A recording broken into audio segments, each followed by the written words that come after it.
नमस्कार विद्यार्थ्यांनो, माझं नाव माधुरी राजभर आहे. मी तुम्हाला हिंदी हा विषय शिकवणार आहे.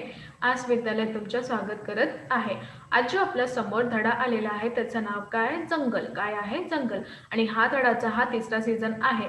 तर चला बघूया या सीझनमध्ये आपण काय करणार किंवा काय पाहणार आहे. तर चला बघून घ्या. बघा, आता आपण पाहिले की पियुष कशाप्रमाणे हा जिद्द करत होता आणि त्याबद्दल त्यांचा घरी त्यांचे आई किंवा वडील कशासाठी त्यांना खरगोश पालायचा परवानगी दिलेले होते. आता आपण अजून काय पाहणार आहे बघून घ्या. बघा, तुमच्या समोर आता धडा आलेला आहे. आपण आता वाचन करायचं आहे. बघा, सब लोग तब और चकित रह गए आणि सगळं लोक तेव्हाही चकित झालेला होता जब पीयूष ने दादी को पटाने की कोशिश की. जेव्हा पीयूष यांनी आपली आजीला पटवायची कोशिश केलेला होता, कारण की त्याला खरगोश पालायचा होता की दादी उसके जन्मदिन पर कोई ना कोई उपहार देती ही है. काय सांगितले होते? आजी यांचा म्हणजे पीयूषचा जेव्हा जन्मदिन असतात त्याबद्दल त्यांना कोणताही भेट म्हणजे उपहार म्हणजे भेट देणार ही आहेत. क्यों ना इस बार वे खरगोश और तोता लाकर देते. असं त्यांनी सांगितले की का यावेळी ते त्यांना खरगोश किंवा तोता हा आणू का नाही देणार आहे असं त्यांनी सांगितले. निरुत्तर दादी उसे लेकर लाजपत नगर चिड़ियों की दुकान पर गई. आणि निरुत्तर म्हणजे जेव्हा त्यांचा असा प्रश्न आलेला की मला दादी कोणताही भेट तर देणार नाही कारण की माझा जन्मदिन आहे, त्याबद्दल निरुत्तर म्हणजे त्यांना काही उत्तर दिलेला होती आजी त्याची. आणि त्याला लाजपत नगर कुठे लाजपत नगर इथे जे चिमणीचं दुकान असतात त्या तिथून घेऊन गेली. दादी कोणाला घेऊन गेली होती? पीयूषला घेऊन गेली होती. पीयूषने खरगोश को जोड़ा पसंद किया आणि त्याच वेळी पीयूष यांनी खरगोश यांचा जोडा पसंद केलेला होता. तत्काल उनका नामकरण भी कर दिया, सोनू मोनू. आणि त्याबद्दलही तत्काल त्यांचं नामकरण पण त्याने तिथेही ठेवलेले होते. काय होतं त्याचं नाव? सोनू किंवा मोनू. काय होता? सोनू किंवा मोनू. सोनू मोनू के साथ उनका घर भी खरीद गया. आणि सोनू मोनू यांचा साथी त्यांचं घरी पण आपण खरीदलेला होता. जालीदार बडासा बाकडा. आणि कसा होता? जालीदार आणि खूपच मोठा बाकडा. उस साज सोसायटी के उसके सारे हमजोली बड़े देर तक बाल्कनी में डटे. आणि ज्या दिवशी पीयूषने हा खरीदलेला होता त्याबद्दल ते त्यांचे जे साज सोसायटी होते, काय बघा नीटप्रमाणे ऐकून घ्या. त्याबद्दल त्यांचे जे साज सोसायटी होते उसके सारे हमजोली बड़ी देर तक बाल्कनी में डटे. आणि त्याच्याबद्दल त्यांचे जे हमजोली होते ते बाल्कनीमध्ये खूपच वेळातून तिथे डटलेले होते म्हणजे तिथे बसलेले होते.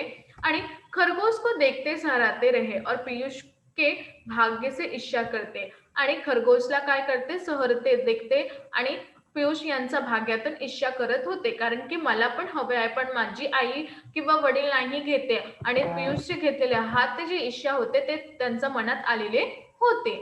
दूसरे रोज भी मोनू सामान्य नहीं हो पाया. आणि दुसऱ्या दिवशी पण मोनू जे आहे ते सामान्य नाही होऊ शकता.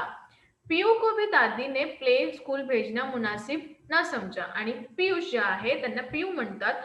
त्या दुसऱ्या दिवशी त्यांनी दादीला असं नाही समजून घेतला की मी यांना स्कूलमध्ये किंवा शाळेमध्ये भेजू.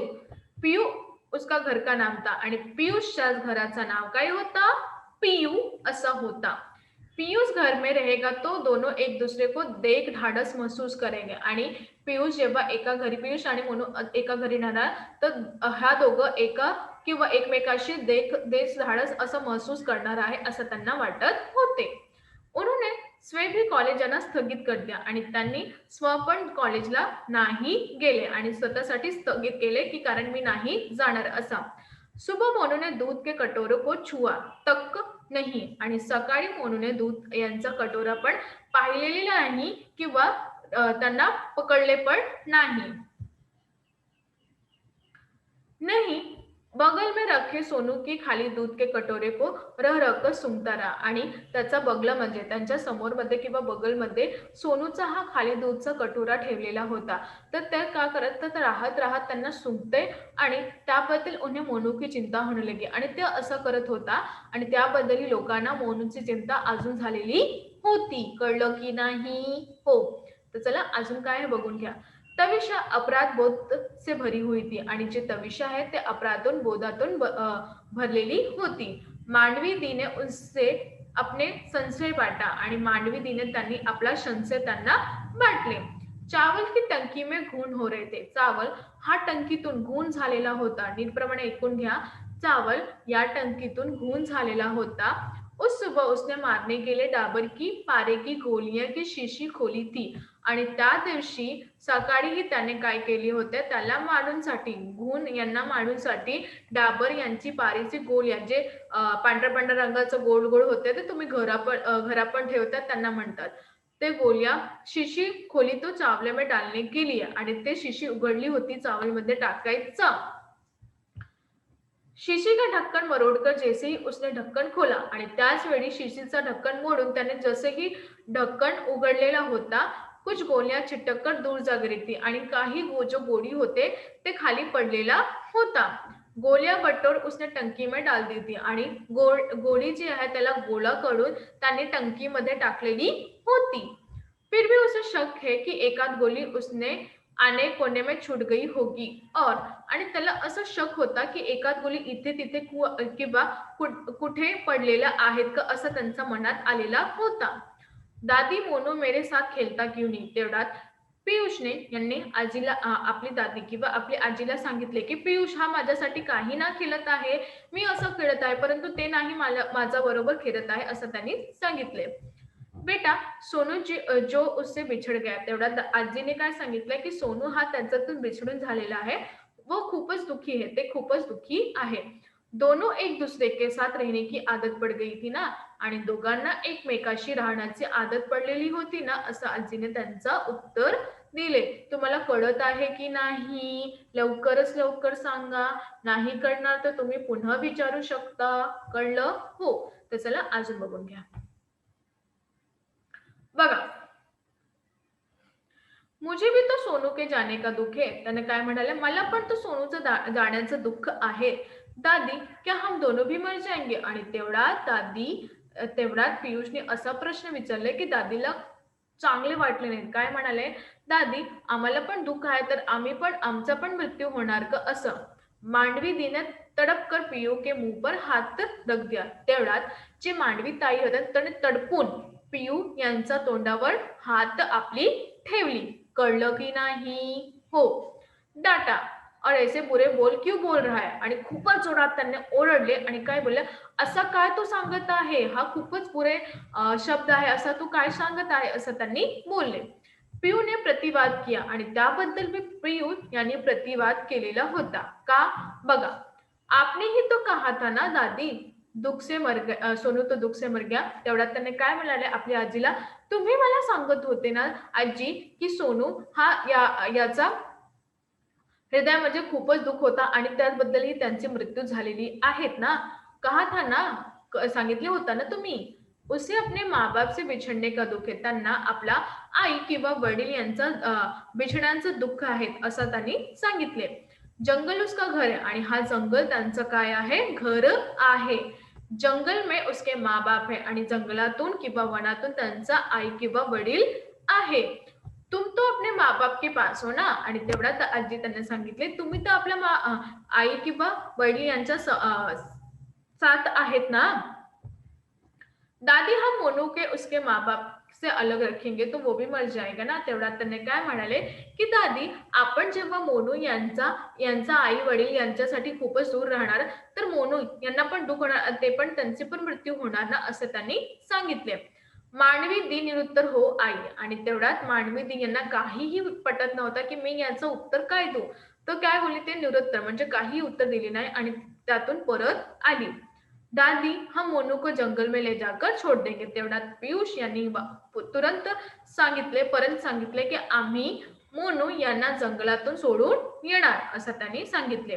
वो अपने मम्मी पापा के पास पहुंच जाएगा. आणि काय म्हणाले, की ते आपल्या आई किंवा वडील अ, त्याचबरोबर राहणार आहेत. फिर तो वो मरेगा नहीं ना. आणि त्यावेळी त्यांनी सांगितले, "ते पुन्हा ते मरणार नाही ना? जसं हे मरणार तसं ते मरणार नाही ना?" असं त्यांनी सांगितले. "नहीं मरेगा, पर तू मोनू के बिना रह लेगा ना?" मांडवी दी का कंठ भर आया. आणि त्याने म्हणाले, की "त्याचा मृत्यू नाही होणार, परंतु तू त्यांचा बद्दल राहणार का?" आणि त्यांचा जे कंठ होता ते रिवायसी होऊन झालेला होता. "कळलं की नाही?" "हो." "रह तेवढ्यात पियुषने खूपच जोरात म्हणाला, "हो, मी राहू शकतो," असं त्यांनी सांगितले. "ठीक है, शैलेश से कहूंगी की वो रात को गाड़ी निकाले और हमें जंगल ले चले." त्यात आजीने सांगितले, "हो, चालेल. शैलेशला मी सांगणार आहे की रात्री गाडी काढूया आणि आम्हाला कुठे घेऊन घ्या? जंगल घेऊन जा." रात को ही खरगोश को दिखाई पडते है ना. आणि त्याने काय म्हणाले, की रात्री ही खरगोशला अ, दा अ, दिसत आहे ना. शायद मोनू के माँ-बाप भी हमें दिखाई पड़ जाएंगे. आणि काय म्हणाले, की शायद मोनू यांचा आपल्याला आई-वडील पण आपणला दाखवणार आहे किंवा दिसणार आहे, असं त्यांनी सांगितले. "दादी मैंने आपसे कहा था ना मुझे तोता भी चाहिए." आणि तेवढ्यात पियुष काय म्हणाले, की आजी तुम्हाला मी सांगत होता ना, की मला पण तोता पण हवे आहे. काय सांगितलंय? मला तोता पण हवे आहेत ना? "कहा था ना." म्हटलं होतं ना, असं त्यांनी प्रश्न बोलले. "अब मुझे तोता नहीं चाहिए दादी." आणि तेवढ्यात तो काय म्हणाला, की "आता मला तोता नाही हवे हे आजी." काय म्हणाला? "आता मला तोता नाही हवे हे आजी." मांडवी दी ने पीयूष को सीने से भींच लिया और दनादन उसका मुंह चूमने लगी. आणि मांडवी जी ताई होता त्यांनी पियुषला सीनातून अ, भींच लिया म्हणजे गळ्यातून लावले होत्या आणि दनादन म्हणजे खूपच दनादन एक प्रमाणे एक त्यांचा डोळ्यातून चुमून लागली. याप्रमाणे त्यांना असं वाटलं होतं, की पियुष हा सर्वश्रेष्ठ खूपच छोटा मुलगा आहे. त्यांना हा सगळं व्यवस्थित नीटप्रमाणे ऐकून त्यांना असं वाटले, की हा प्रमाणे त्यांचा आई किंवा वडील बरोबर त्यांना नाही राहू शकले. त्यापर्यंतही ते त्यांचा मृत्यू झालेला आहे. कारण त्याला दुःख होते, की माझे आई-वडील इथे नाही आहे आणि मी माझ्या आई-वडिलांबरोबर राहत आहे. तर हा जे प्रश्न इथे आहेत, की याबद्दल हा सगळं व्यवस्थित प्रमाणे तुम्हाला धड्याचं स्पष्टीकरण इथे संपला. तुम्हाला कळलं की नाही? लवकरच लवकर झाला. आता तुमचा धडा हा संपला आहे. तुम्हाला सगळं कळलं का व्यवस्थित नीटप्रमाणे, की कशा होता, मोनू कोण होता, सोनू कोण होता, पियुष कोण होता, मांडवी कोण होती, तविषा कोण होती आणि अजय. याबरोबर हा नवीन धडा होता आणि यांचं कशाप्रमाणे आपण त्यांचं विचारून घ्यायचा किंवा या मनात आपल्याला आलेलं आहे. कळलं? हो. तर अजून काय आहे? तर इथे आपल्या धड्याचा समापन झालेलं आहे. तर याबद्दल हा धड्याबद्दल आपण काय शिकलो? हा धड्याबद्दल आपण शिकलो, की कशाप्रमाणे एक जे व्यक्ती आहे त्यांचा प्राणी किंवा जानवरवर कशा प्रेम असतं. इथे छोटासा मुलगा होता पियुष यांनी कशाबद्दल आपल्या ज्या जिद्द पूर्ण करून बद्दल त्यांनी हा खरगोश आणलेला होता आणि याबद्दल एक खरगोशाची मृत्यू झालेल्याबद्दल त्यांची आई जेव्हा त्यांना म्हणलं होतं, की त्यांना खूपच दुःख झालेलं आहे. कारण की आपण जे 5 वयासाठी जे मुलं आहेत त्यांना आपण काय करू शकता का मृत्यू काय आहे, जन्म काय आहे, आपण काहीही करू शकत नाही. परंतु त्यांचा दिमाग किती आहे, बुद्धी किती आहे त्याबद्दल त्यांनी सांगितले. त्यांची आजीने सांगितले, की कशाप्रमाणे त्यांचा मृत्यू झाला, त्याला दुःख झाला, की त्यांचे आई-वडील राहत नाही आहे, त्याप्रमाणे त्यांची मृत्यू झालेली आहे. तर याबद्दल तिला पण असं लागलं, की मी पण माझी आई किंवा वडील बरोबर दूर राहणं तर माझा पण मृत्यू होणार का? याबद्दल त्यांनी काय केले, की जे दुसऱ्याचा खरगोश होता त्यांना नाही घ्यायचा किंवा घरामध्ये नाही ठेवायचा असा पण प्रयत्न केले आणि त्याबद्दल त्याने काय केलं, त्याला तोता पण हवे होता, पण त्यांनी नाही गेले. याबद्दल आपण पाहिले, की हा जे प्रेम आहे ते खूपच कठीण आहे. असं नाही, की माणूस माणूसलाही प्रेम करू शकता. याबद्दल त्याने असं सांगितलं आहे, की हा जो जीव आहे, या जीवामध्ये अगर तुमचा व्यवहार चांगला आहे, तर याप्रमाणेही तुम्ही लोकांना आपला आदर किंवा सत्कार करू शकता. तर याप्रमाणे त्यांनी सांगितले आहे, की कशाप्रमाणे हा ज्या प्राणी याबद्दल त्याने जीव लावले आणि याबद्दल मी तुम्हाला आपण शीक करू शकतो, की कोणालाही कधीही तुम्ही दुःख नाही करूया. कारण की हा दुःख बदलणे त्याच्याने नवीन धडा जे त्यांच्या मनात असतात ना, की ते चांगलं पण असतं, पण कसं-कसं असं असतात का ते त्यांना नाही जाणू शकतात. तर याप्रमाणे मी तुम्हाला सांगणार आहे, की हा जे धडा होता आता नीटप्रमाणे ऐकून घ्या. नाही समजलं पुन्हा ऐकून घ्या आणि एक-एक शब्दाचा अर्थ कशाबद्दल दिलेला आहे, त्यांचा मार्ग कशाबद्दल दिला आहे आणि कसा-कसा काय आहे, ते सगळं तुम्ही व्यवस्थित नीटप्रमाणे कळून घ्या. कळलं? हो.